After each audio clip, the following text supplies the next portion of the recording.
दंडवत हो. अंबरनाथ या ठिकाणी संपन्न होत असलेला हा सत्संग सोहळा. आजच्या सत्रामध्ये आपण आचार्य प्रकरणातील 277 क्रमांकाचं वचन बघणार आहोत. त्या संदर्भातलं प्रकरण वशाची लीळा बघणार आहोत आणि त्याचं टीकारूपी विश्लेषण पण बघणार आहोत.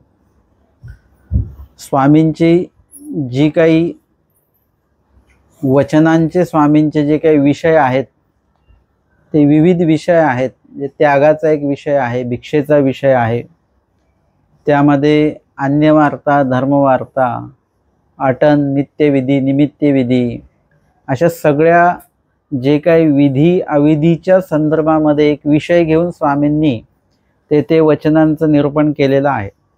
आता सध्या स्त्रियांच्या वचनांचा सारोळा सुरू आहे आणि त्यामध्ये स्त्रियांनी कशा प्रकारे आचरण करावं हे सांगितलेलं आहे.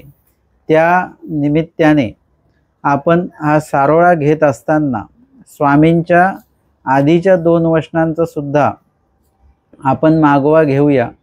स्वामींनी जे सांगितलेलं आहे की पृथ्वी असणे रवण असे, परमेश्वर असणे देवता असे, मा चिंदी चिरकुटी नेनो कैसी मिळेल की, म्हणजे सहाय्य कशा प्रकारे होऊ शकतं आणि कोण कोण सहाय्य करतं ह्या वचनाचं जर का तुम्ही चिंतन ऐकलेलं असेल, ते आपल्याकडे पोचलेलं आहे, तर तुम्हाला लक्षात येईल की किती प्रकारे सहाय्य होतं आणि सहाय्य करणारे कोण असतात ते आपण त्यात बघितलेलं आहे. आणि पुढे स्वामी सांगतात की साधे हो तुम्ही आपुली मांडी परपुरुषा देखो ने दीजे की, म्हणजे स्त्रियांनी कशा प्रकारे वस्त्र धारण केलं गेलं पाहिजे ते सांगितलेलं आहे. लज्जारूप धर्म स्त्रियांचे रक्षण, आणि लज्जारूप हा जो काही धर्म आहे हा वाईट नाही आहे, हा चांगला आहे, कुणासाठी पण चांगला आहे. जसं कुणी आपल्याला म्हटलं की अजिबात घाबरायचं नाही, परंतु आयुष्यामध्ये जो व्यक्ती कशालाच नाही घाबरत तो व्यक्ती काहीतरी करायला घाबरत असतो. एखादा व्यक्ती कशालाच नाही घाबरत, पण त्याला सांगितलं की 10व्या माळ्यावरून उडी मार, मारेल का तो? नाही, त्या गोष्टीला तो घाबरेल. तशा प्रकारे एखाद्या व्यक्तीला समजा त्याला कुठल्याही प्रकारे कशाचीच पर्वा नाही आहे तरी सुद्धा त्याच्याकडे जर का थोडंसं आपण म्हणतो ना जनाची नाही तरी मनाची तरी असणं आवश्यक आहे. म्हणजे ही लाज हा जो काही प्रकार आहे, स्वामी तर सांगतात स्त्रियांचे रक्षण आहेच आहे, परंतु पुरुषांसाठी पण काही अर्थाने ते रक्षण रूपीच आहे. आणि स्त्रियांसाठी तर एकदम महत्त्वरूपी तो एक धर्म असल्यासारखा आहे. प्रत्येक स्त्रीकडे लज्जारूप हा जो धर्म आहे तो असणं गरजेचंच आहे आणि त्याच्यामुळे तिचं अनेक प्रकारे रक्षण होऊ शकतं. आणि तो जर का प्रकार नसेल तर अनेक प्रकारे तिचं नुकसान देखील होऊ शकतं, हे वचनामध्ये स्वामींनी सांगितलेलं आहे. आता इथे आजचं जे वचन आपण घेत आहोत ते आचार्याचं 277 क्रमांकाचं वचन आहे. महात्मे हो एकली स्त्री तेवढ्या वेळा तैसी असताना न धाडीजे की, म्हणजे आता हे वचन स्वामींनी का उच्चारण केलेलं आहे त्याचं विश्लेषण बघण्याआधी ते वचनच का निरूपण केलेलं आहे त्याचं कारण आपल्याला बघावं लागेल. आणि ते कारण जे आहे ते कारण समजल्याशिवाय त्या वचनाचं जे काही निरूपण केलेलं आहे ते कुठल्या प्रसंगानुरूप केलेलं हे आपल्याला कळणार नाही.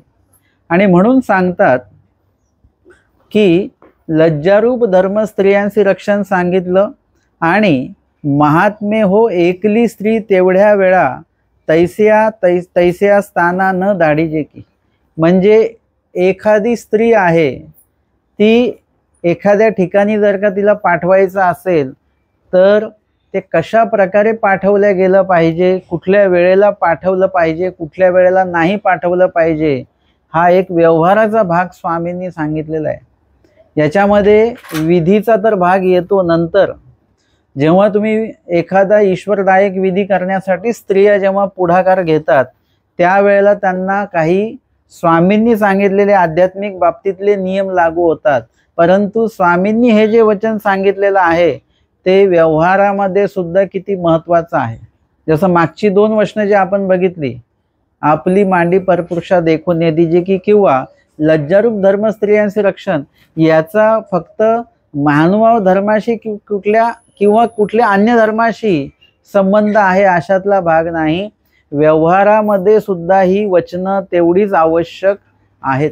म्हणून स्वामींची जी काही वचनं आहेत ते जर का पालन आपण केली, आचरणामध्ये जर का ती आणली, तर त्याच्याने देव तर भेटणार आहेतच, परंतु व्यवहारातलं जे आपलं जगणं आहे, आपलं जे आयुष्य आहे ते देखील उत्तम प्रकारचं ठरू शकतं. आणि म्हणून या ठिकाणी स्वामींनी अशा काही वचनांचं निरूपण केलेलं आहे की जे बघितल्यानंतर, जे वाचल्यानंतर, त्याचा अर्थ श्रवण केल्यानंतर आपल्याला लक्षात येतं की व्यवहारामध्ये सुद्धा याचा तेवढाच उपयोग आहे. व्यवहाराची बुद्धी धर्मी उपयोगात आहे. स्वामी सांगतात तुम्हाला जे व्यवहारात कौशल्य आहे ते तुमच्या धर्माच्या कार्यार्थी तुम्ही ते उपयोगी न्यायचं आहे. तुम्ही जर का चांगला स्वयंपाक बनवता घरी, मग तो फक्त घरीच बनवायचा का आपण? नाही, तो परमार्गाच्या पण उपयोगी ते तुमची कला गेली पाहिजे. एखाद्या व्यक्तीकडे काही वक्तृत्व आहे चांगलं, तर ती व्यक्ती काय करू शकते, चांगल्या प्रकारचं व्याख्यान असेल, वक्तृत्व असेल, ते देवाचं जे काही ज्ञान असेल त्यामध्ये ते उपयोगी लागू शकतं. आणि म्हणून इथे सांगितलेलं आहे व्यवहाराची बुद्धी धर्मी उपयोगात आहे. तशी धर्माची बुद्धी किंवा धर्माचं जे ज्ञान आहे ते तुम्हाला व्यवहारात उपयोगी पडतं. धर्मामध्ये सांगितलं की हिंसा करू नका, तर व्यवहारामध्ये पण वर्तन करत असताना आपल्याकडनं हिंसा होता कामा नये ही दक्षता आपण घ्यायची. किंवा व्यवहारामध्ये धर्मामध्ये सांगितलेलं आहे की आपण अन्य वार्ता करायची नाही. हे फक्त धर्माशीच लागू नाहीये बरं का, की मंदिरात गेल्यावरच अन्य वार्ता करायची नाही, निरूपणाला गेल्यावर अन्य वार्ता करा असं नाही. तुम्ही व्यवहारामध्ये पण अन्य वार्ता करायची नसते. म्हणजे तुम्ही बघता ना, जज असते, जज अन्य वार्ता करतात का? जज बोलतच नाहीत. खूप लोक बोलतात त्यांच्याशी, पण ते मात्र बोलतच नाही, कारण की ते अन्य वार्ता करत नाहीत. त्यांना जे बोलायचं तेच बोलणं, याला एक प्रकारे तुम्ही धर्मवार्ता बोलू शकता बरं का. ही धर्मवार्तेची एक वेगळी व्याख्या आहे. धर्मवार्ता म्हणजे देवाने सांगितलेलंच बोलणं आणि देवाचंच बोलणं, ही धर्मवार्ता तर आपल्यासाठी आहेच. पण व्यवहारातली धर्मवार्ता कुठली आहे की जेवढं बोलायचं आणि जे बोलायचं तेवढंच बोलणं, ही धर्मवार्ता आहे. आणि आघळ पगळ बोलणं, त्याला तुम्ही काय म्हणता, ते खूप बडबड आहेत बरं का. लगेच आपण त्यांना ते उपमा लगेच देऊन टाकतो. म्हणजे अधिक प्रमाणापेक्षा बोलायचं नाही. धर्मातला जो काही भाग आहे तो व्यवहारामध्ये पण तुम्हाला उपयोगी आणता येत असतो. आणि म्हणून इथे सुद्धा हा धर्माचाही भाग सांगितला आणि व्यवहारातलाही भाग सांगितलेला आहे की महात्मे हो एकली स्त्री तेवढ्या वेळा तैसया स्थाना न धाडीजे. की हे वचन स्वामींनी रांजणगाव या ठिकाणी राणाईसांना जेव्हा पाणी आणायला पाठवलेलं आहे त्यावेळेला दादोसांना स्वामी हे वचन सांगतात. आणि ते वचन जे सांगितलेलं आहे ते सांगितलेलं नाही आहे, त्या वचनाद्वारे स्वामींनी त्यांना शिक्षा पण केलेलं आहे, काहीतरी शिकवण त्यांना दिलेली आहे. मग गोसाव्यांसी रांजणगावी महालक्ष्मीच्या देवळी वस्ती झाली. गोसाव्यांसी विळीचाचा पूजा सुरू झाला. संध्याकाळचा पूजा अवसर आहे. स्वामींना सायंकाळचा पूजा अवसर संपन्न झालेला आहे. आणि मग दादोस बिढारा गेले. म्हणजे स्वामींचा जिथे मुक्काम असतो ना, तिथे मुक्काम केल्या जात नाही. थोडासा मुक्काम कुठे केल्या जातो, थोडासा बाजूला केल्या जात असतो. स्वामी जिथे थांबतात तिथे नाही. आधीच्या काळातही आपली जी काही साधू मंडळी स्थानाजवळ जास्त थांबत नसायची. लीळाचरित्रामध्ये आम्हाला बघायला मिळतं की भक्तजन जे भेटायला आले त्यांचे मुक्काम किंवा बिढाऱ्याची व्यवस्था दुसरीकडे असते. तर मग दादोस तिकडे गेलेले आहेत मुक्कामी. सकाळी निजेले उठिले, सकाळी ते उठलेले आहेत. आणि मग पाणी प्याया सागळ घेतली. आणि मग सकाळी म्हणजे पाणी पिण्यासाठी त्यांनी ती सागळ घेतली, तर सागळे पाणी नाही. जे पाणी बघितलं त्याच्यामध्ये तर प्यायसाठी पाणी नव्हतं. आणि मग हालोनी मागुती ठेविली, म्हणजे अंदाज घेतला, कारण की ते वजनदार आहे. आधीची जी काही भांडी होती धातूची वगैरे, ह्याला वजन असायचं. आणि मग त्यांनी ते हलवून बघितलं की पाण्याचा आवाज येतो का नाही, म्हणजे पाणी याच्यामध्ये नाहीये. आणि त्यांनी ते मागुती ठेविली म्हणजे खाली ठेवून दिली. शिक्षी राणाईसी सागळ घेतली, आणि त्यांची जी शिष्य आहे राणाईसा, म्हणजे त्यांच्या आईचं नाव सुद्धा राणाईसा आणि शिकणीचं नाव देखील राणाईसा, तिने बघितलं की यांना तहान लागलेली श्री गुरुजींना, म्हणून ती उठली आणि तिने ती सागळ घेतली. आणि मग दादोस तान हेले, म्हणजे आपल्याला हे लक्षात आलं पाहिजे, व्यवहारामध्ये आणि धर्मामध्ये वागत असताना व्यवहारातली गोष्ट धर्माच्या ठिकाणी, धर्माची गोष्ट व्यवहाराच्या ठिकाणी उपयोगी आली पाहिजे. एका ठिकाणी एक सोहळा होता आणि तिथे जवळजवळ 18 साधू आलेले होते बरं का. तिथलं काही नियोजन माझ्याकडे होतं आणि देवपूजा केली की लगेच जेवायला बसायचं होतं, सगळं तयार होतं. तर देवपूजा होता होता खूप वेळ लागला. जशी त्या साधूंची देवपूजा संपली, पुढे देवपूजा सुरूच आहे, तर ते म्हणाले की आता उपार वगैरे आपण हे केलेलाच आहे, आता लगेच जेवायला वाढू. म्हटलं आधी तुम्ही साधूंना पाणी द्या. ते म्हणे नाही आता पाणी नाही द्यायचं, आता जेवायचं आहे. म्हटलं जेवायचं आहे, पण मला असं वाटतं की आधी ह्यांना पाणी दिलं पाहिजे. ते म्हणाले असं कसं काय, मग हे लोक जेवणार नाहीत वगैरे. म्हटलं ते जेवू का नको जेवू, पण आधी यांना पाणी द्या. कारण की एकंदरीत त्यांची जी काही हालचाल होती ना, त्याच्यावर मला असं लक्षात आलं की त्यांना तहान लागलेली आहे खूप. आणि जेव्हा ते पाणी फिरवलं ना, सगळ्यांनी एक एक ग्लास पाणी पिलं. म्हणजे तेव्हा जरी आता आपल्याला जेवायचं, पण एक तहान जी लागलेली असते, गळा जो सुकतो, म्हणजे आपलं शरीर जे आहे ते पाणी मागत असतं, मग त्या वेळेला ते दिलं गेलं पाहिजे. तुम्हाला तुमची दृष्टी अशी असली पाहिजे की कोण सेवा करत नाहीये, कोण स्मरण करत नाहीये, त्यांनी असंच बोललं, त्यांनी तसंच बोललं, याकडे आपले कान नाक डोळे नसले पाहिजेत. आपल्याला सेवा दिसली पाहिजे. व्यवहारातला जो काही तुमचा गुण आहे तो तिथे उपयोगी तुम्ही आणला पाहिजे, आणि तुमचं उपस्थिती ही तिथे लाभदायक ठरली पाहिजे त्या लोकांना. आलं लक्षात काय वाक्य आहे? आपण जिथं जातो ना, तिथल्या लोकांना आपण त्रासदायक नाही ठरलो पाहिजे, आपला उपयोग त्यांना झाला पाहिजे. आणि तेव्हाच काय होणार आहे की तुम्हाला प्रत्येक ठिकाणी गेल्यानंतर तुम्ही हे बघणार की माझा उपयोग काय आहे का, इथे मी काही सेवा करू शकतो का, मी बसायला टाकू शकतो का. म्हणजे जे काय आहे, सेवक वर्गाची विशेषता अशी आहे की तुम्हाला आम्हाला एखादी सेवा दिसणारच नाही. सेवक वर्ग असा असतो की तो येतो आणि बरोबर सेवा शोधून काढतो, आणि मग आपल्या लक्षात आलं ही सेवा तर आपल्या डोळ्यापुढे होती ना, आपल्या लक्षात नाही आलं. ही विशेषता आहे. आणि म्हणून अधिकरणांच्या सोबत जे कोणी त्यांची शिष्य मंडळी असतात ना, ते इतके कुशल असतात की अधिकरणात नुसतं बघितलं की त्यांना कळतं की बाबांना काय म्हणायचं आहे, काय सांगायचं आहे. किंवा कधी कधी ते काही बोलायच्या आधीच त्यांना तो अंदाज येतो की आता असं असं बाबा म्हणतील कदाचित. तर ती गोष्ट बाहुल्य भट्टोबाज गोसाव्यांची प्रवृत्ती जाणते. स्वामी दिशा अवलोकन करतात आणि विचारतात आज कुठे जायचं बरं विहरणाला. तेव्हा कवनीकडे म्हणे, कवनीकडे म्हणे, आणि बाहुल्य भट्टोबाज गोसाव्यांची प्रवृत्ती जाणतात. भट्टोबासांना माहिती की स्वामींना कुठे जायचं आहे, आणि ते बरोबर तिथेच स्वामी म्हणतात हो इथेच आपल्याला जायचं आहे. तर ही गोष्ट लक्षात घ्या की व्यवहारिक आपलं जे काही वैचारिक पातळी आहे ती या ठिकाणी उपयोगी लावली पाहिजे. कुणाचे राग द्वेष वगैरे इत्यादी बाळगत बसण्यापेक्षा, आणि याच्यामध्ये आपला वेळ बुद्धी अंतःकरण विचार हे सगळे त्याच्यात वाया घालवण्यापेक्षा आपल्याकडे ज्या गोष्टी आहेत त्या आपण उपयोगी नेल्या पाहिजेत, है ना. काही लोक काय करतात, एखादा पदार्थ फळ असतील ते फळ आणून ते ठेवून ठेवायचे, कुठपर्यंत ठेवायचे आणि कुठपर्यंत द्यायचे नाहीत, जोपर्यंत ते खराब होत नाहीत, है ना. एक जण तर असे आहेत की ते फळं आणतात तर मला माहिती असतं फळ खराब आहे, ते मला असं वाटतं की ते खराब झाल्यानंतरच ते आणतात मंदिरामध्ये की चला आता हे खराब झालेलं आहे, चला घेऊन चला मंदिरात.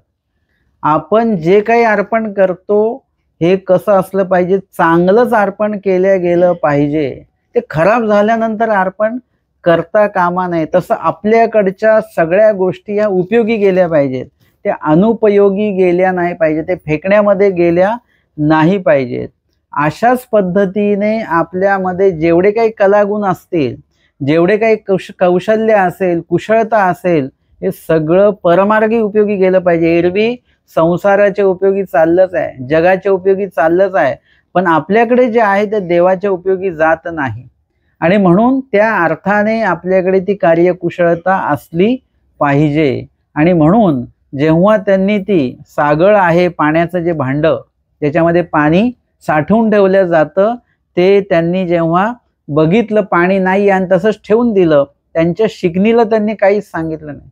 पण त्या शिकणीच्या लक्षात आलं की गुरुजींना काय पाहिजे, पाणी पाहिजे आहे. आणि मग त्यांनी काय केलेलं आहे की ती सागळ घेतली, दादोस तान्हेले, मग बाहेरी गेली आणि त्या बाहेर गेल्या, म्हणजे जिथे पाणी आहे तिथे आणायला. आणि गोसाव्यांची आरोगणा झाली पौडाचे मान, म्हणजे स्वामींना भोजन झालेलं आहे, पौडाचे मान, रात्रीची वेळ आहे बरं का. आणि त्या ठिकाणी स्वामींचं सुद्धा पहुड, पहुड म्हणजे काय, उठणे की झोपणे, आणि उठण्याला काय म्हणतात मग, उपहूड. शब्द पाठांतर करायचे, परीक्षेला येतील हे. पहुड म्हणजे झोपणे आणि उपहूड म्हणजे उठणे. स्वामींच्या भोजनाला काय म्हणतात, आरोगणा, है ना. स्वामींच्या जाण्याला काय म्हणतात, बीजे करणे. असे शब्द आहेत. हे शब्द दैवराटीचे शब्द आपल्या मुखामध्ये असे रुळले पाहिजेत. आणि मग या ठिकाणी स्वामींच्या पौडाचा मान झालं. स्वामी म्हणतात, मंडळी का जा सागळ भरून आणा. आता त्या ज्या आहेत त्या निघालेल्या आहेत आणि त्या विहिरीकडे जातील. रात्रीची वेळ आहे आणि त्या एकट्याच आहेत आणि त्या ठिकाणी दुसरं कोणीच नाही आहे. कारण की आधीच्या काळामध्ये काळोख पडल्यानंतर सगळे जे व्यवहार आहेत ना ते थांबून जायचे. फक्त जे गस्त घालणारे आहेत, पहारे देणारे आहेत, त्यांचाच फक्त त्यांचीच जो काही व्यापार वगैरे जे असेल ते चालू राहील. या व्यतिरिक्त गावाकडे अशी पद्धत आहे की त्या ठिकाणी एका विशिष्ट वेळाने जर का काळोख पडला की काळोखानंतर कुठल्याही प्रकारचा प्रवास करायचा नाही, कुठल्या प्रकारचे व्यवहार करायचे नाही वगैरे वगैरे. आणि म्हणून गावाच्या त्या ज्या पाण्याच्या ठिकाणी आता कोणी नसणार, जे येतील ते कधी येतील, उद्या सकाळी पाणी भरायला येतील. आणि म्हणून आमचे स्वामी नाथोबासांना काय म्हणतात की मंडळी का सागळ भरून आणा, म्हणजे तुम्ही ते पाण्याचं भांड जे आहे, कळशी जी आहे ती भरून घेऊन या. आता नाथोबासांना स्वामी हे नाही म्हणत की तिथे त्या बाई आलेल्या आहेत आणि त्या एकट्याच आहेत तर त्यांना सोबत किंवा त्यांना कुठलं नुकसान होता कामा नये, किंवा एखादं कार्य करायला ते बाहेर तर पडलेले आहेत पाणी आणण्यासाठी, पण तिथे गेल्यानंतर त्यांना भीती वाटू शकते, तर ती भीती वाटू नये वगैरे. आणि म्हणून त्यांचं संरक्षण व्हावं या दृष्टीने स्वामींनी नाथोबासांना पाठवलेलं आहे की जा बरं ही सागळ भरून घेऊन या. आता नाथोबाई सागळ घेतली, नाथोबासांनी सागळ घेतली, ते पाण्याचं जे काही घागर आहे ती उचलली आणि ती उचलली तर ते बघतात तेव्हा पाणी असे त्याच्यामध्ये पाणी आहे बरं का. आता स्वामींना माहिती नाही का पाणी आहे की नाही आहे, स्वामींना माहिती की याच्यात पाणी आहे. नाथोबासांनी पण बघितले की पाणी आहे. आणि गोसाव्यांशी काही हेतू असे, आता नाथोबास सुद्धा कोण आहेत, सेवक आहेत परमेश्वराचे. स्वामींनी सांगितलेली प्रत्येक सेवा जी आहे ते नाथोबास करत असतात आणि ते करत असताना त्यांची ती कार्यकुशलता त्या ठिकाणी ते उपयोगी लावत असतात.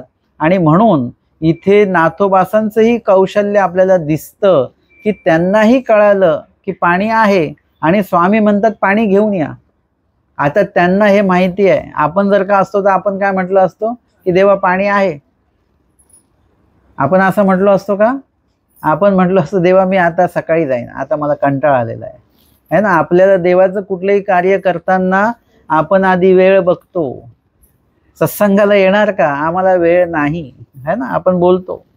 मग दवाखान्यात ॲडमिट होताना म्हणतो का डॉक्टरला की आता मला काही वेळ नाही, मी अजून 1 महिना ॲडमिट होणार नाही, असं म्हणतो का डॉक्टरांना? पण निरोपणाला येताना देवाचं काही करायला हे करताना आपण कितीतरी कारणं सांगत राहतो.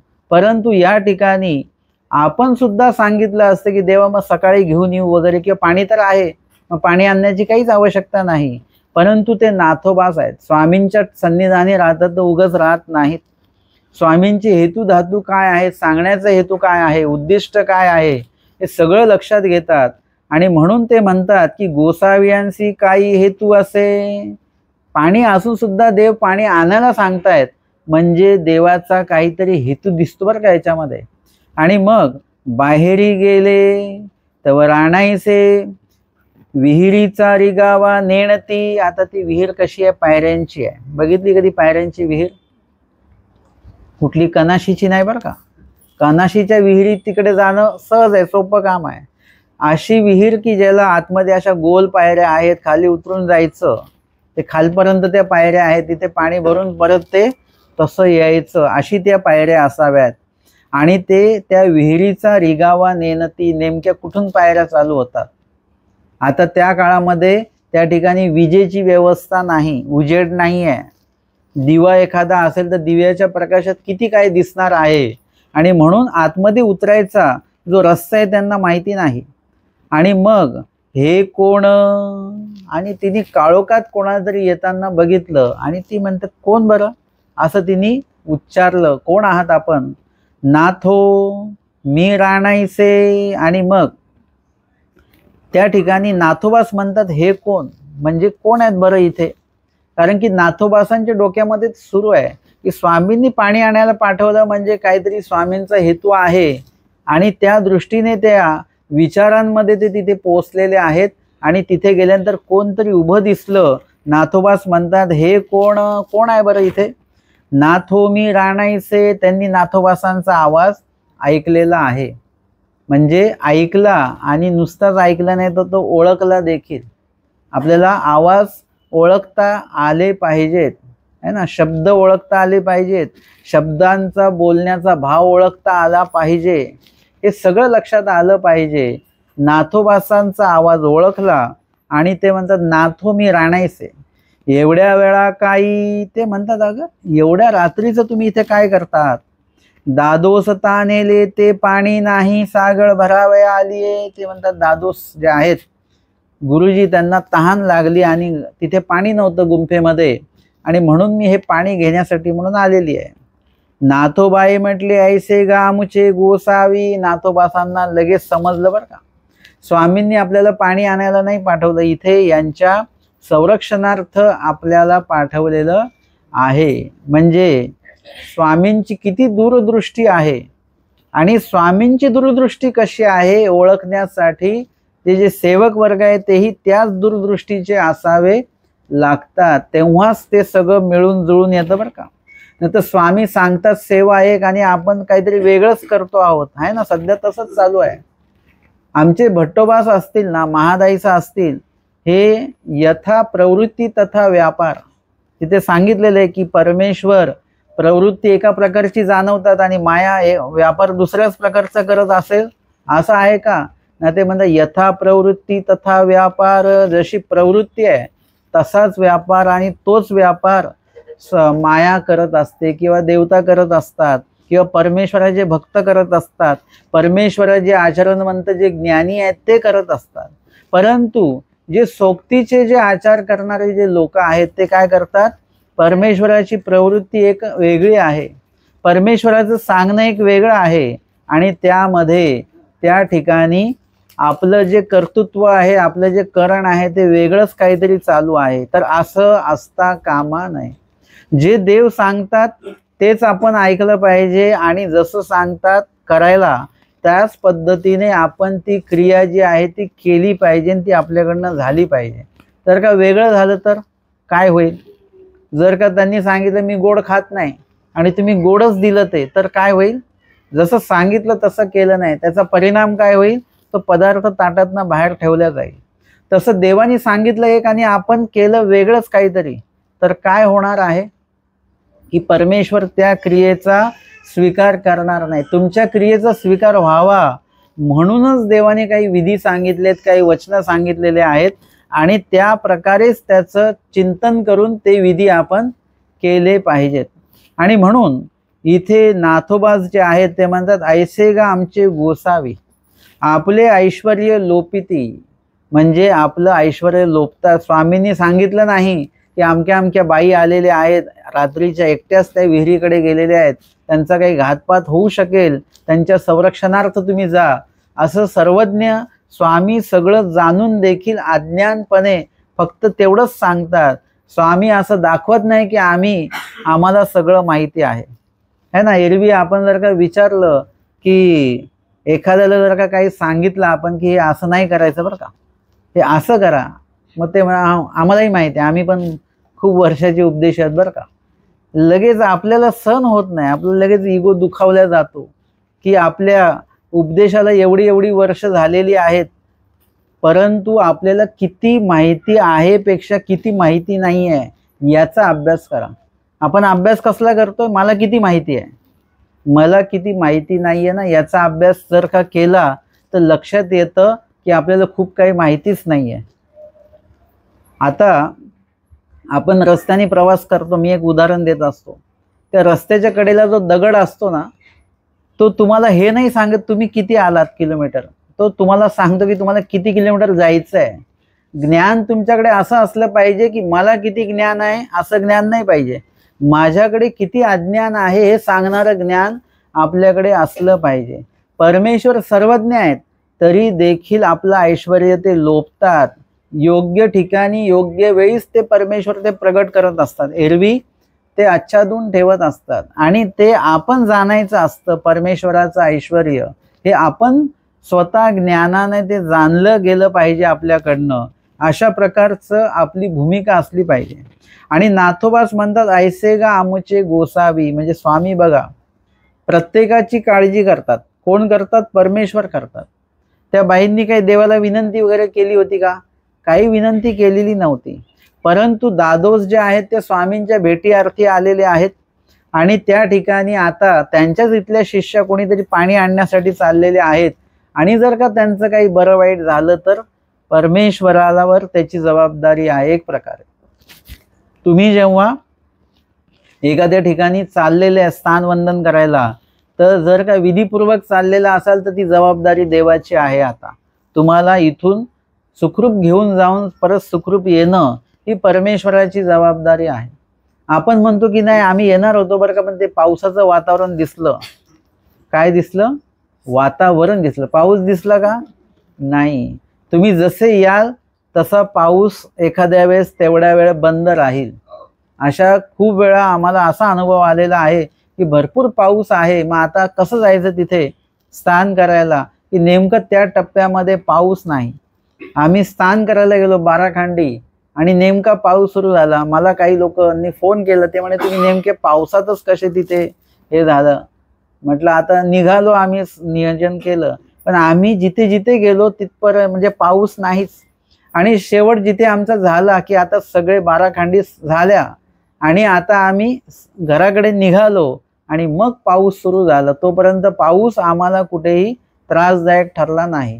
फक्त परमेश्वरावर काही गोष्टी सोपवून द्यायच्या असतात आणि मग परमेश्वराचं साह्य जे आहे ते आपल्याला होत असतं. परंतु परमेश्वर कुठेही तुम्हाला असं जाणवून देणार नाही की आम्ही साह्य करतो, आम्ही साह्य करतो. आपण थोडं जरी सेवा केली तर त्याचा जाहिरात किती असते आपली. आपली सेवा भरपूर झाली पाहिजे. आपली सेवा कमी आणि जाहिरात जास्त. आपली सेवा जास्त झाली पाहिजे आणि जाहिरात किती झाली पाहिजे? झालीच नाही पाहिजे जाहिरात. आपण सेवा कोणाची केली? माणसांची का देवाची? कोणाची करता तुम्ही सेवा? तुम्ही मंदिरात गेलात, आश्रमात गेलात तर कोणाची सेवा म्हणून करता तुम्ही? देवाची सेवा करता. मग ते कोणाला कळलं पाहिजे? माणसाला की देवाला? हा, देवाला कळलं पाहिजे. मग ते देवाला कळतं. आता तुम्ही जेव्हा ते माणसांना सांगता की माणसांमध्ये प्रदर्शन करता की मी आलो म्हणून बरं झालं बरं का, मी नसतो ना तर असं झालं असतं, तसं झालं असतं. आपला जन्मच त्याच्यासाठी आहे. त्या दिवशी म्हणजे एका ठिकाणी जो सोहळा झाला ते म्हणाले की म्हणजे नियोजन आपलं कमी जास्त जे होतं, आपलं पण योगदान होतं, परंतु काय झालं तिथे आपल्याबद्दल बोलल्या गेलं किंवा ह्यांनी येऊन असं केलं, ह्यांनी, म्हणजे आपली सेवा लोकांना आपोआप दिसते, लोक स्तुती करतात. आपण आपली सेवाचं प्रदर्शन किंवा जाहिरात करायची नाही. तुमची सेवा देवापर्यंत पोहोचली पाहिजे. तुमचा वेळ जो आहे, तुमचं जे काही कष्ट आहेत ते जर का देवापर्यंत पोहोचले तर त्याचं चीज होतं, त्याचं सार्थक होतं. लोकांपर्यंत पोहोचून तुमची मान मान्यता प्रसिद्धी फक्त वाढत असते. आणि म्हणून इथे परमेश्वर देखील आपलं ऐश्वर्य लोभतात. आपण देखील आपली भूमिका जी आहे ती भूमिका दोषयुक्त न ठेवता गुणयुक्त आपली भूमिका असली पाहिजे. आणि या ठिकाणी ते म्हणतात की उजू कान संगावे, उजू कान संगावे, उजू कान सांगावे. म्हणजे देवाने सरळ सरळ का नाही सांगितलं की असं असं आहे तर तुम्ही जा बरं, लक्ष द्या त्यांच्याकडे, असं नाही सांगितलं देवाने. मग नाथोबाए त्याची आपली सागळ भरिली, नाथोबासांनी त्यांची सागळ भरून दिली. ही जी सागळ नेली होती स्वामींनी सांगितलेली, ती सुद्धा सागळ त्यांनी भरून घेतली पाण्याने. आणि मग तया ते बिढारावरी बोळविले. आता स्वामींनी सांगितलं होतं का त्यांना? फक्त जा एवढं सांगितलं. कार्यकुशलता असे असली पाहिजे की तुम्ही सगळ्याच त्याच्यामध्ये तुम्हाला जे काही सुचतं तेवढ्या गोष्टी त्याच्यामध्ये आपण त्या केल्या पाहिजे. तर आपण म्हणून नाही मला एवढंच सांगितलं होतं, मला एवढीच सेवा आहे, मी एवढी सेवा केली की मी दुसरं काही करणार नाही, मी मंदिरात येईन पण फक्त वाढेन, मला वाढायची सेवा आहे, मी झाडू मारणार नाही. झाडू मारणारा म्हणतो मी वाढणार नाही, मी सगळ्यात शेवटी झाडणार आहे. प्रत्येकाने आपली सेवा वाटूनच घ्यायची आहे. पण याचा अर्थ असा नाही की त्या सेवेव्यतिरिक्त दुसऱ्या सेवा करायच्याच नाहीत आपल्याला, असं नाही. आपल्याला सगळ्या सेवा जमल्या पाहिजे. इतरांच्याही सेवा ज्या आहेत ते आपण काय केल्या पाहिजे, स्वतः घेऊन त्यांचा जे काही कष्ट आहेत ते आपण कमी केले पाहिजेत.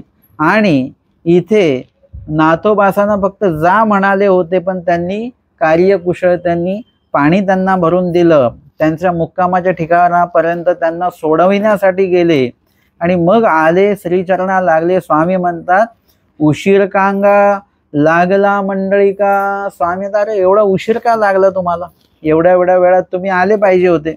जी जी दादोस तानेले ते सागळे पाणी नाही ते राणायचे सागळ भरावे आली तिये विहिरीचा रिगावा चुकली मिया सागळ भरूनी दिदली तया ते बिढारावरी बोळविले म्हणून उशीर लागला. जी उशीर का लागला हे त्यांनी सांगून दिलेलं आहे. अशा अशा कारणामुळे उशीर लागला, म्हणून उशीर लागला जी. मग गोसाव्यांशी पहुड झाला आणि स्वामींना मग पहुड झाला, स्वामींचं पहुडाचा मान झालेला होता. मग गोसाव्यांशी उद्याचा पूजावसर झाला, स्वामींचा सकाळचा पूजावसर झाला. सकाळ झाली. स्वामी किती वाजता उठतात? पश्चात प्रहरी स्वामींना उपहूड होतो आणि मग स्वामींचा पूजावसर बाईसा करतात. तो पूजावसर संपन्न झाला आणि मग पूजावसराला दादोस आले. पूजावसराला दादोस बरोबर पोचलेले आहेत. मग स्वामी त्यांना म्हणतात महात्मे हो, एकली स्त्री तेवढ्या वेळा तैसी असताना न धडीजे की. एकली स्त्री म्हणजे एकटी स्त्री तुम्ही. आता दादोसांनी पण सांगितलं का त्या शिकणीला की तू जा म्हणून, परंतु ती जर का ती सागळ घेऊन निघाली तर त्यांनी काय केलं पाहिजे होतं, त्यावेळी सांगितलं पाहिजे की तू जाऊ नकोस. एक तर सकाळी पाणी आणता येईल किंवा कोणाला तरी पुरुष व्यक्तीला सांगितलं गेलं पाहिजे होतं किंवा त्यांनी स्वतः गेलं पाहिजे होतं. आणि पुढचं वचन स्वामींनी तेच म्हटलेलं आहे की स्वयंदास्य तपस्वी नाम.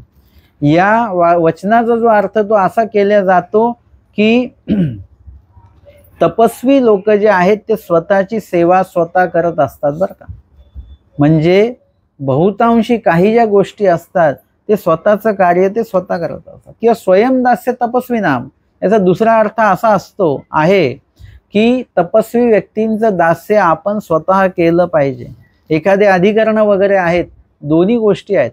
अधिकरण तर आपलं कार्य आपण स्वतःच करत असतात आणि आपण पण काय करायचं, त्यांना त्यांचं कार्य स्वतःच करू नाही द्यायचं. आपण तिथे उपस्थित झालो तर त्यांची जी काही सेवा असेल ती आपण आपल्या कार्यकुशलतेने समजून उमजून आपण त्यांची सेवा केली पाहिजे. ते सांगतील तेव्हा मग करायचं असं नाही. तिथे गेल्यानंतर आपल्याला सुचलं पाहिजे. तुम्ही एखाद्या आश्रमात गेले तर तुम्ही काय केलं पाहिजे, खूप लोक काय करतात, सगळे लोक आधी मंदिरात आले की काय करतात, आधी हात सोळे करतात, आधी देवपूजा करतात. तसं नाही, आधी या आतमध्ये काही सेवा आहे का बघा, ती सेवा आधी करा. विशेषाला कपाळ टेकवा, विशेष वंदन करा एक, आणि त्यानंतर सेवा काय आहे का, महिला वर्ग असेल आतली काही सेवा आहे का, भांडे वगैरे काय आहेत का, ती सेवा बघा. किंवा आपण देवपूजा केली, विडावसर केला, दंडोत घातले आणि मग निघून गेलो प्रसाद घेऊन, पण सेवा आहे का काही आतमध्ये. नुसतं मंदिरात येणं जाणं, आश्रमात येणं जाणं हे एवढं महत्त्वाचं नाही आहे. त्यासोबत जर का तुम्ही सेवा जर का केली तर ते अधिक महत्त्वाचं त्याच्यामध्ये ठरत असतं. आणि म्हणून कधीही तुम्ही कुठल्याही आश्रमात जा मानव पंथाच्या, त्या ठिकाणी काही सेवा आहे का तिथे जाऊन आधी बघायचं. आधी सेवा महत्त्वाची आहे आणि बाकीच्याही गोष्टी तेवढ्याच महत्त्वाच्या आहेत. आणि या ठिकाणी स्वामी म्हणतात त्यांना की एकली स्त्री, एकट्या स्त्रीला तेवढ्या वेळा तैसी असताना, तेवढ्या वेळा म्हणजे त्या अपरात्री ऐनवेळी त्या ठिकाणी, अशा ठिकाणी निर्जन ठिकाणी पाठवायचं नाही. नाजी मिया नाही पाठविली, ते म्हणतात देवा मी पाठवली नाही त्यांना. तेही बरोबरच बोलले, ते काही खोटं बोलले नाहीत. परंतु मी पाणी प्यावया उठिला सागळे पाणी नाही, मग हलवणी ठेवली. स्वामी म्हणतात हलवणे तयांतू एक पाठवणे की. कसं आहे बघा, कार्यकुशलता कशी असते. आपण एखादं काम सांगत नाही, पण आता मी जर का म्हटलं की हा ग्लास उचलला मी आणि बघितलं पाणी नाहीये बरं का, ठेवलं, मी कोणालाच सांगितलं नाही, पण हे माझी जी काही मी कार्य केलं आता त्यातनं समोरच्यांच्या लक्षात आलं की दादांना पाणी प्यायचं आहे बरं का. किंवा मी असं वर बघितलं, आता मी सांगितलं का पंखा लावा म्हणून, पण तुमच्या लक्षात आलं की वर बघतायत म्हणजे यांना ते काही देवाकडे बघत नसतील, हे पंख्याकडेच बघत असतील ना, म्हणजे पंखा पाहिजे. हे जी काही आपण हालचाल करतो, जे हावभाव करतो, यातनं एक प्रकारे ते सांगण्यासारखंच आहे. आपण स्पष्ट सांगत नाही, परंतु आपल्या हावभावातनं कुठेतरी आपली जी काही मत आहे ते व्यक्त करत असतो, है ना. कसं झालं, स्वयंपाक कसा झाला, ठीक आहे, आता त्यांनी वाईट आहे म्हटलं का, पण त्यांचं बोलण्याचा हावभाव, त्यांच्या शब्दांचं जे काही बोलण्याचं जी काही पद्धती आहे आणि तो चेहरा जो आहे त्याच्यातनं कळालं की बरोबर काही झालेलं नाही. म्हणजे काही गोष्टी आपण स्पष्ट बोलत नाही, परंतु त्या न बोलण्यात सुद्धा ते बोलणंच असतं. किंवा एखादी गोष्ट आपण वेगळी बोलतो, पण त्याच्यातनं वाक्य प्रयोग एक असेल, पण त्याच्यातनं अर्थप्रयोग मात्र दुसराच काहीतरी वेगळा असतो, ते बरोबर लक्षात येत असतं. आणि म्हणून या ठिकाणी आपण पाहिलं, स्वामी म्हणतात तुम्ही जी सागळ उचलून परत ठेवली, याच्यातनं तुम्ही तुमच्या शिष्यवर्गांना काय सांगितलं, मला तहान लागलेली आहे आणि याच्यामध्ये पाणी नाही आहे. हेच तुम्ही समोरच्यांना त्याची जाणीव करून दिलेली आहे आणि ते एक प्रकारे त्यांना पाठवल्यातच जमा आहे. आणि तरी तुम्ही पाठवलं नाही तर त्यांना तुम्ही थांबवू तर शकता की नाही, की जाऊ नका बाबा आता. मग गोसाव्यांची पूजा अवसर झाला, मग गोसावी मिरियेसी बीजे केले. स्वामींचा पूजा अवसर झाला आणि मग स्वामी पुढे, मिरीला स्वामी पुढे निघालेले आहेत प्रवासाला. अशा पद्धतीने स्वामींनी काय केलेलं आहे, दादोसांना तर शिक्षा पण केलेलंच आहे, पण आपल्याला सुद्धा त्याच्यातनं एक शिक्षा पण सांगितलेलं आहे. पुरुषांना सुद्धा स्त्रियांविषयी ते शिक्षा पण झालं आणि स्त्रियांना सुद्धा त्याच्यातनं एक स्वामींनी एक शिकवण दिलेली आहे. तुम्हाला सुद्धा वैयक्तिक एक शिकवण देवानी त्या वचनातनं दिलेली आहे. त्या संदर्भामध्ये आपण जे काही वचनाची जी टीका आहे ती टीका आपण पुढे बघूया. महात्मे हो एकली स्त्री तेवढ्या वेळा तैसी असताना न धाडीजे की. म्हणजे स्वामी सांगतात की अशा निर्जन ठिकाणी, अशा एक रात्री अपरात्री कुठल्याही स्त्रीला असं एकटं पाठवता कामा नाही. पहिरा व्यापार तो स्त्रियांशी ना. आता या ठिकाणी स्वामींनी जो आचार सांगितला तो नेमका काय आचार सांगितलेला, हे वचन सांगण्याचं स्वामींचं उद्दिष्ट काय, या वचनातनं देवाला आम्हाला नेमकं सांगायचं काय आहे. तर स्वामी सांगतात की पहिरा जो काही वचनाच्या द्वारे स्वामींना सांगण्याचा हेतू काय आहे ना, पहिराचा व्यापार तो स्त्रियांशी ना, म्हणजे लांबचा जो व्यापार आहे, कुठल्या वेळेला, रात्री सुद्धा आणि दिवसा देखील. जसं आपण शहरात राहत असू तर आपल्याला हे अजिबात लक्षात येणार नाही, आपल्याकडे दिवस काय रात्र काय सगळं सारखंच असतं. पण गावाकडे तसं नाही. एक गावाकडे विशिष्ट दुपारची जी वेळ आहे ना, 1 तर 2च्या नंतरची वेळ, आणि उन्हाळा असेल तर मग तुम्हाला इकडे तिकडे कोणी दिसणार नाही, म्हणजे ते निर्जन ठिकाण होऊन जातं गाव. त्याच्यानंतर रात्रीची जी वेळ आहे, 1, 9, 10च्या नंतर एखादं ठिकाण जे रहदारीचं आहे ते एकदम निर्जन होऊन जात असतं. किंवा एकदम भल्या पहाटेची जी वेळ आहे, 3च्या नंतरची, 3च्या आसपासची, 2:30ची रात्रीची, 2ची असेल तर ती वेळ सुद्धा अशाच प्रकारची निर्जन होऊन जात असते. आणि मग त्या ठिकाणाचा व्यापार, पहिराचा व्यापार म्हणजे आपण ज्या रहदारीमध्ये आहोत त्याही वेगळं जे ठिकाण आहे, जे रहदारी रहित आहे, जिथे लोकांची वर्दळ शून्य आहे आणि कुठल्याच प्रकारची सुरक्षितता त्या ठिकाणी नाही, त्याला पहिरा असं म्हणतात. आता आपण ह्या विभागात बसलेलो आहे, आता जिथे पाणी ठेवलंय तो भाग पहिरामध्येच येतो है ना, पलीकडेच येतो ना, पहिरा म्हणजे पलीकडे.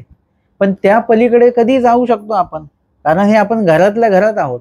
परंतु बाहेरचा भाग असेल तिथे सुद्धा पलीकडचा भाग आणि अलीकडचा भाग, 10 फूट तिकडचा भाग सुद्धा पलीकडचाच येतो, 10 फूट अलीकडचा भाग अलीकडचा येतो. परंतु इथे पहिरा म्हणजे ज्या ठिकाणी कुठल्याही प्रकारची सुरक्षितता नाही त्याला पहिरा असं आपण म्हणायचं. त्या पलीकडे स्त्रियांनी पलीकडचा व्यापार, पहिराचा व्यापार, म्हणजे जिथे सुरक्षितता नाही अशा ठिकाणचा व्यापार पश्चात प्रहरी सुद्धा करू नये, दुपारच्या वेळी करू नये, आणि अशा रात्रीच्या वेळेला देखील करू नये. आणि दिवसभरात जर ते ठिकाण पहिराच असेल, म्हणजे सुरक्षितता नसेल, तर त्या ठिकाणी जाऊ नये असं त्याच्यातनं आपल्याला कळतं. जसं पश्चात स्त्रियांना काय सांगितलंय, सिवना चिंचना आपली मोळी गावाबाहेरी, जे तिकडे गावाबाहेरी आपण कसं झालं पाहिजे, ज्या वेळेला सकाळची वेळ आहे, पश्चात प्रहरी उठलो आपण, परंतु त्या वेळेला काळोख असेल, 3ची वेळ आहे, पण ज्या वेळेला पक्षी जे आहेत ते चिवचिव करतात वगैरे, त्यावेळी आपली तयारी निघण्याची करायची आहे. एक अंदाज आहे. आपण स्त्रियांना मुळातच गावामध्ये मुक्काम सांगितलेला आहे, गावाच्या बाहेर मुक्काम नाही.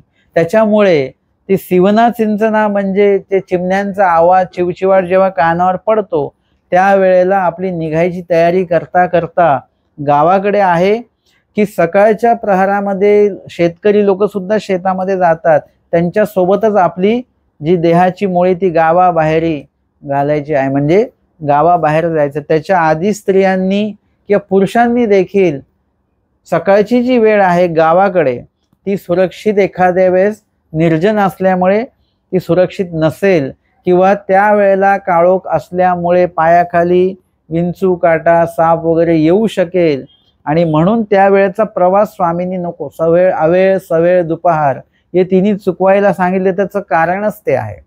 आणि मग त्यातल्या त्यात पुरुषांच्या बाबतीत ठीक आहे, पहिराचा व्यापार तो स्त्रियांशी ना, म्हणजे स्त्रियांनी अशा असुरक्षित ठिकाणी सेवेला जाऊ नये ना, दुसरे तरी तेवढ्या वेळाना, आणि स्थान दोषच, म्हणजे त्या ठिकाणी स्वामी सांगतात की तैस्या स्थानी, म्हणजे स्थानाचाच दोष चुकवायचा ना, तरी तेवढ्या वेळाना. आणि दुसरा अर्थ त्या वचनाचा येतो किंवा दुसऱ्या पदाचा अर्थ येतो की एकली स्त्री तेवढ्या वेळा, तैसिया स्थाना. तैसिया स्थाना म्हणजे दोषयुक्त स्थान सांगितलं. आणि नुसतं स्थानाचाच विषय नाही आहे, एखादं ठिकाण चांगलं आहे परंतु स्वामींनी परत वेळेचं पण बंधन लावून दिलेलं आहे बरं का.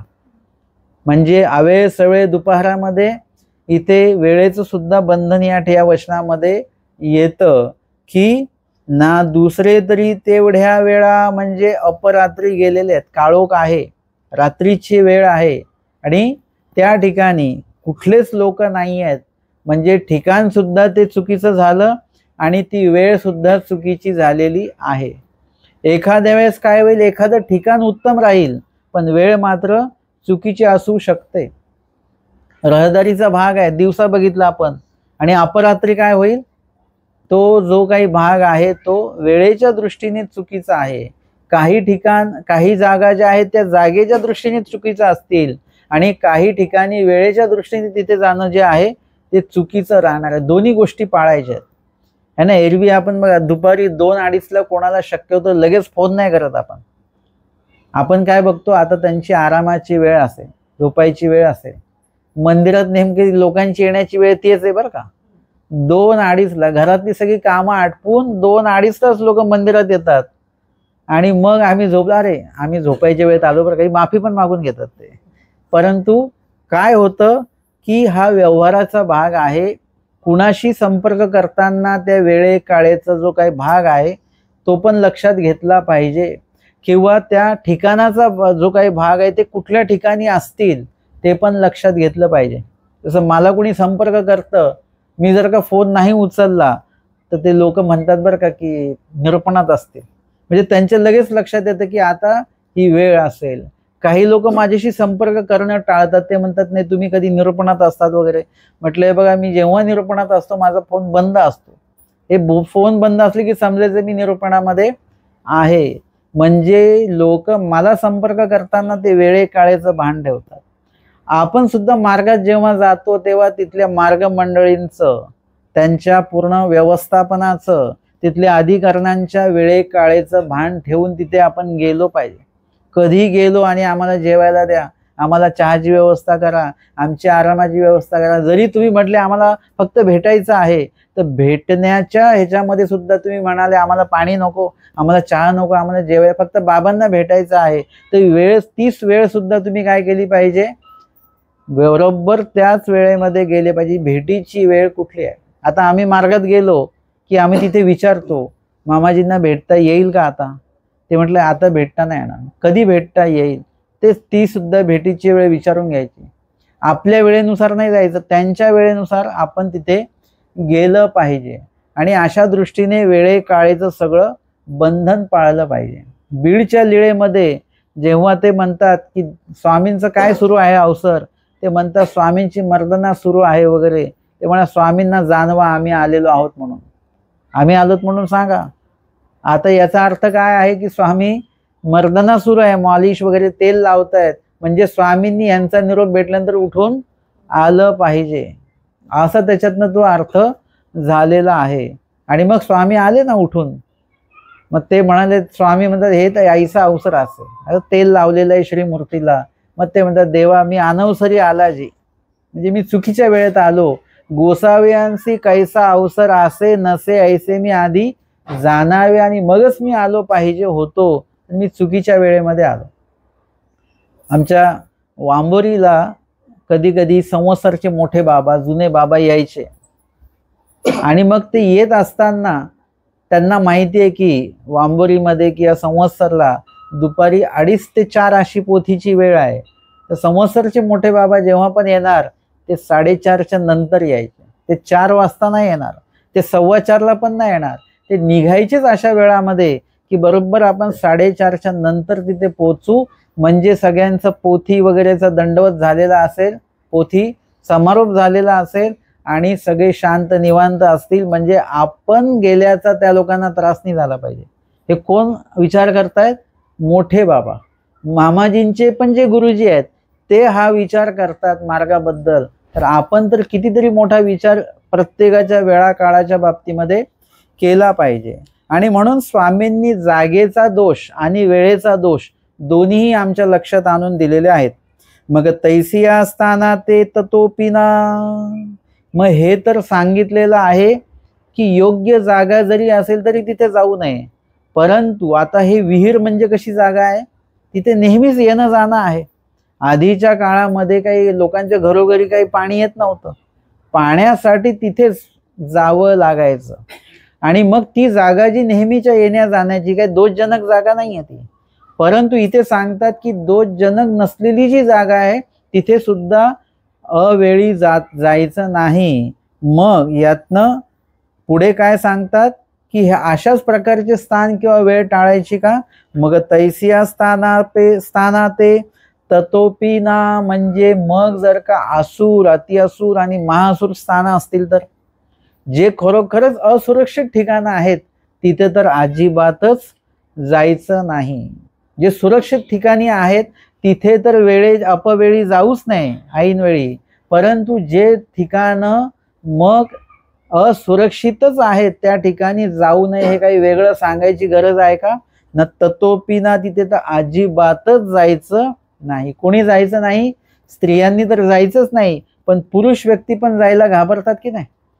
कधी कधी उशिरा आपण आलो कुठून, पुरुष व्यक्ती सुद्धा, त्या पुरुष व्यक्तीला पण भीती वाटते, कारण ती जागा कधी कधी वाईट असते आणि ती असुरक्षित वेळ सुद्धा असते. आणि त्यामध्ये मग जर का ते असुर, अतिअसुर आणि महाअसुर असेल, म्हणजे देवताजनित किंवा काहीतरी त्या ठिकाणी हिंसा घडलेली असेल किंवा त्या ठिकाणी कुठल्या प्रकारचं काही राजस तामस क्रिया घडलेल्या असतील किंवा नपाळता असेल, तर अशा ठिकाणाहून येणं जाणं अवेळी सवेळी हे देवानी आपल्याला चुकवायला सांगितलेलं आहे.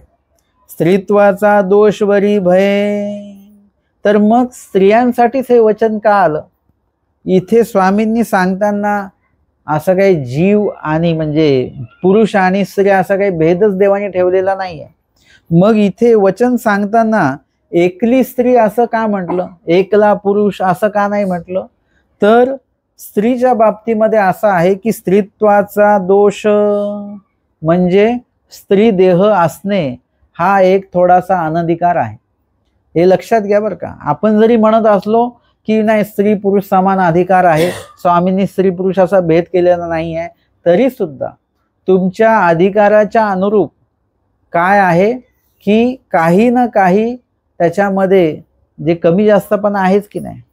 पुरुषाच्या बाबतीमधला जो काही हे आहे की म्हणजे धीटपणा आहे तो स्त्रीकडे त्या ह्याच्यामध्ये तेवढं धैर्य असेलच असं नाही. आणि असलं जरी तरी अशा ठिकाणी एखाद्या वेळेस पुरुष व्यक्ती असेल त्याचं तेवढं नुकसान होणार नाही जेवढं स्त्रीचं नुकसान होऊ शकतं. आणि म्हणून काही अधिकाराच्या अनुरूप जे आहे, ज्ञान घेण्याचा जो अधिकार आहे, परमेश्वराची भक्ती साधना होण्याचा जो अधिकार आहे, सेवादास्य करण्याचा जो अधिकार आहे, आचरण करण्याचा जो अधिकार आहे, त्याच्यामध्ये आमच्या देवाने स्त्री पुरुष असा कुठलाही भेद केलेला नाही आहे. प्राप्तीला न्यायचा असेल ते स्त्री देहातले जे ज्ञानी आहेत त्यांना न्यायचं नाही, अशातला भेद देवाने केलेला नाही आहे. परंतु व्यवहारामध्ये वावरत असताना मात्र तुम्हाला काय करावं लागेल, स्त्रीला स्त्रीसारखंच वागावं लागेल, पुरुषाला पुरुषासारखं वागावं लागेल. ते म्हटले की पुरुष व्यक्ती एकटेच आटन करतात, स्त्री म्हणाली मी पण एकटीच आटन करेल, चालणार नाही. इथे नियम आहे, पुरुष एखाद्या वेळेस एकटा आटनाला गेला तरी चालेल, पण स्त्रीने आटन करत असताना मात्र किती महिलांनी आटन करावं सोबत? 4 जणी तरी महिला सोबत आटन केलं, कमीत कमी 4 जणी, 3 जणी नाही, 4 जणीच पाहिजे. जर का एक महिला भिक्षेला गेली तर दुसरी महिला तिला सोबत असली पाहिजे. एक महिला जर का विजन करते आहे तर दुसरी महिला तिथे तिच्यासोबत विजनाला असली पाहिजे. एकीला दुसरी सोबत असणं गरजेचं आहे. पुरुषांना हे त्यातल्या त्यात बंधन नाही आहे.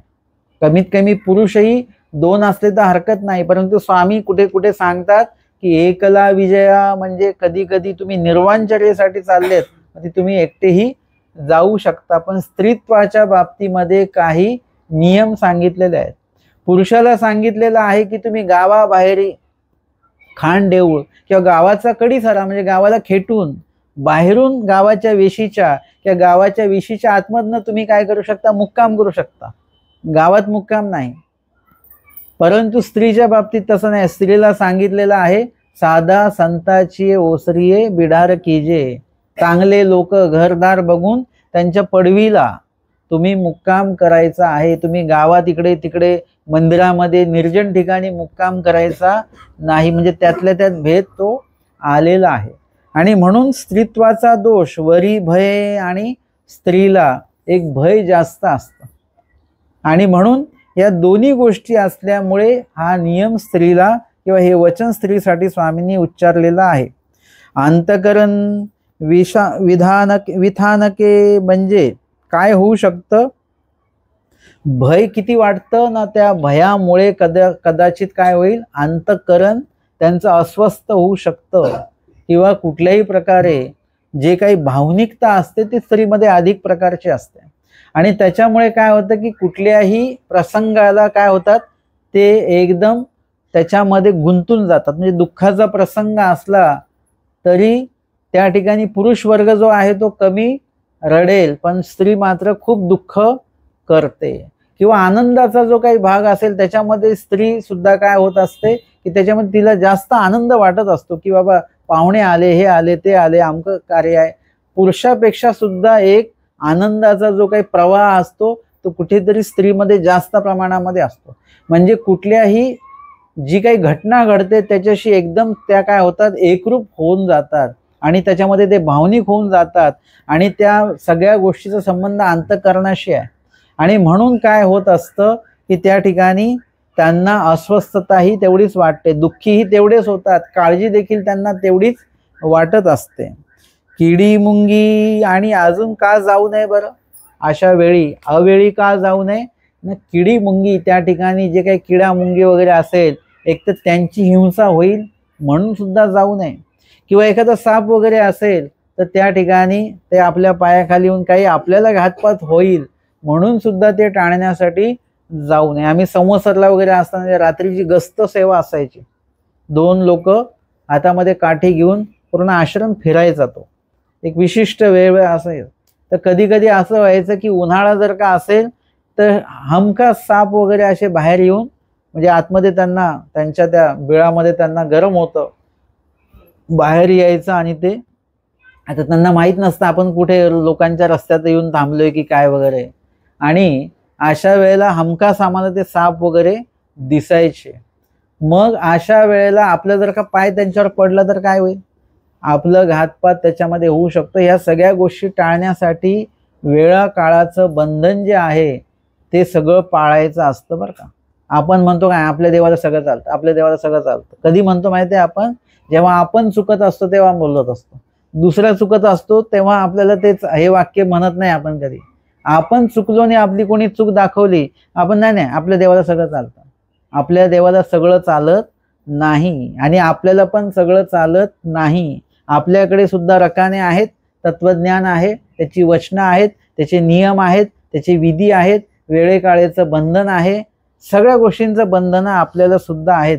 परंतु स्वामींनी सांगितलेली जी बंधनं आहेत ती त्रासदायक नाहीत का बरं, ते सासुरवास नाही आहे. स्वामींच्या आचरणामुळे तुम्हाला सासुरवास होणार, परंतु तो स्वामींकडनं होणार नाही, तो लोकांकडनं होणार आहे. परंतु स्वामींनी सांगितलेली जी काही बंधनं आहेत ती मुक्त होण्यासाठी म्हणून आहेत, चांगल्यासाठी ती बंधनं आहेत. स्वामींनी जे काही कष्ट सांगितलेले आहेत त्या कष्टातनं सुद्धा आपल्याला आनंद मिळणार आहे, अशा प्रकारचे ते कष्ट आहेत है ना. तुम्ही एखाद्या आश्रमात गेलात आणि तिथे भरपूर सेवा केली, एकदम एकदम थकून गेलात वगैरे, तर तुम्हाला त्याचं दुःख होतं की आनंद होतो, दुःख होतं. कोणीच काय बोलना, काय विचार करा आणि मला सांगा. म्हणजे आहे इथे थोडा वेळ.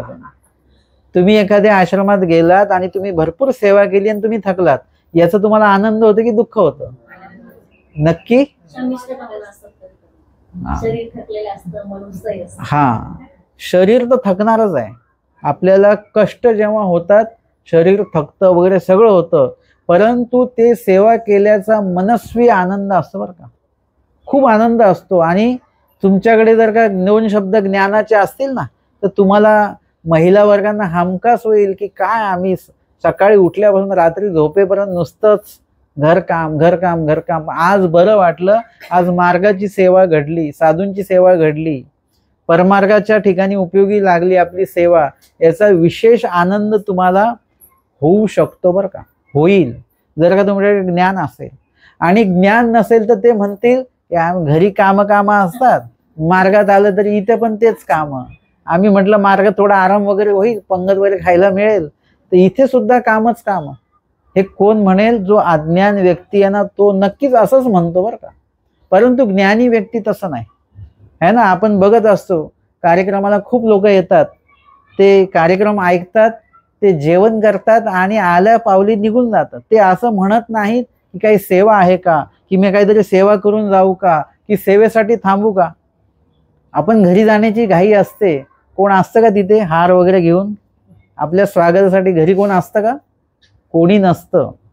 पण आपल्याला घरी जायची घाई लागलेली असते. परंतु आपण कुठेही जरी गेलात, मार्गात जा, मंदिरात जा, आश्रमात जा, एखाद्या कार्यक्रम स्थळी आहे, निरूपण स्थळी आहे, तिथे गेल्यानंतर आपला पूर्ण वेळ प्राधान्य आपण तिथे दिलं पाहिजे. घरी जाणारच आहात तुम्ही, तुमची घरी कोणी वाट बघत नसतं. बघत असतील तर कामासाठीच बघत असतील, की येतील त्यांना दूध आणायला सांगावं, बस. याच्या व्यतिरिक्त तुमचं आगत स्वागतासाठी म्हणून कोणी वाट बघत नसतं. मग आपण जिथे गेलेलो आहोत तिथे आपला 5-10 मिनिटं आपण जास्त दिले तर आपलं त्याच्यामध्ये नुकसान होत नाही. उलट त्या ठिकाणून निघताना आपण हे केलं पाहिजे, आपण इथे 2 घास प्रसाद घेतला, आपल्याला जेवायला सगळ्यांना मिळतं आणि चांगलं जेवण आपल्याला मिळतं.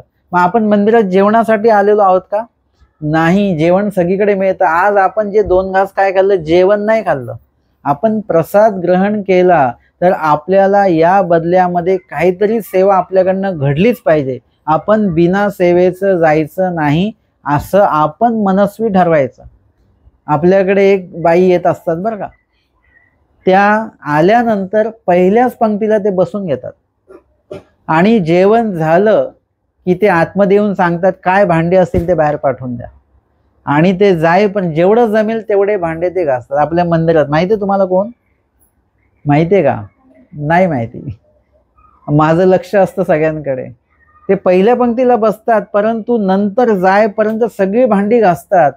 त्या व्यक्ती त्यांना लिहिता वाचता येत नाही, परंतु अभ्यास आहे.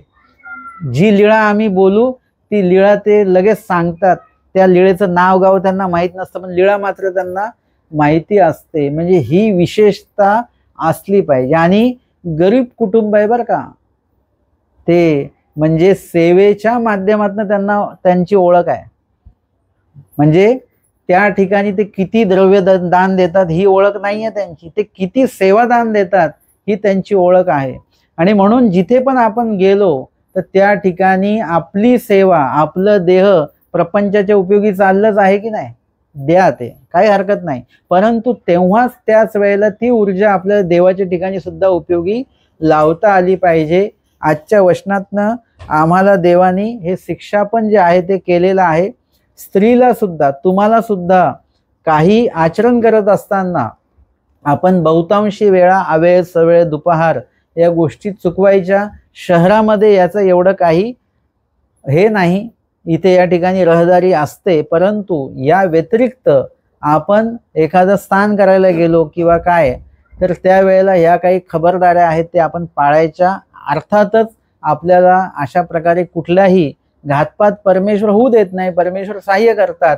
पण अवेळ सवेळ आणि दुपार या बाबतीमध्ये आपणच आपली काळजी घेतली पाहिजे. तेही देवाने सांगितली म्हणून घेतली पाहिजे. याचा अर्थ असा नाही की दुपारी 2ला निरूपण असले की आम्ही येणार नाही. निरूपणात ऐकलं अवेळ सवेळ आणि दुपार चुकवायची, त्याच वेळ जायचं नाही. मग सकाळी निरूपण ठेवलं तर परत सवेळ चुकविजे, मग रात्र ना सायंकाळ चुकविजे, म्हणजे निरूपणाला जायचंच नाही. असं लगेच तुम्हाला तर बरं झालं एकदम हे की जायचंच नाही निरूपणात. तसं नाही. आपलं सुरक्षितता, स्वामी सांगतात एकली स्त्री जायचं नाहीये, परंतु तुम्ही 2 स्त्रिया, 3 स्त्रिया, 4 स्त्रिया मात्र एखाद्या मंदिर आश्रमामध्ये तुम्ही त्यावेळेला जाऊ शकता. म्हणजे आपल्या प्रवासामध्ये आपल्या सोबत कोणतरी असावी, पण ती व्यक्ती जी सोबत आहे ती आपल्याला उशिरा घेऊन जाणारी नसावी बरं का, ती लवकर घेऊन जाणारी असावी. निरूपणाची वेळ किती आहे त्याच्या 15 मिनिटं आधी तुम्ही इथे सगळेजण उपस्थित असले पाहिजेत. उशिरा जायचं नाही, लवकर यायचं, लवकर निघायचं, त्याच्यासाठी वेळेचं नियोजन करायचं आणि त्या पद्धतीने मग आपल्याला कुठल्याही प्रकारचं कुठली काळजी करण्याचं कारण नाही. परमेश्वर, आपण जर का नियमात असू तर परमेश्वर सगळी काळजी आपली करतात. आज आपण या ठिकाणी आचाराचं 277 क्रमांकाचं वचन आणि रांजणगाव येथील उत्तरार्ध 256 क्रमांकाची जी लीळा आहे प्रकरण वशाची आणि त्या संदर्भातलं जी काही टीका आहे ती या ठिकाणी श्रवण आणि चिंतन केलेली आहे. दंडवत हो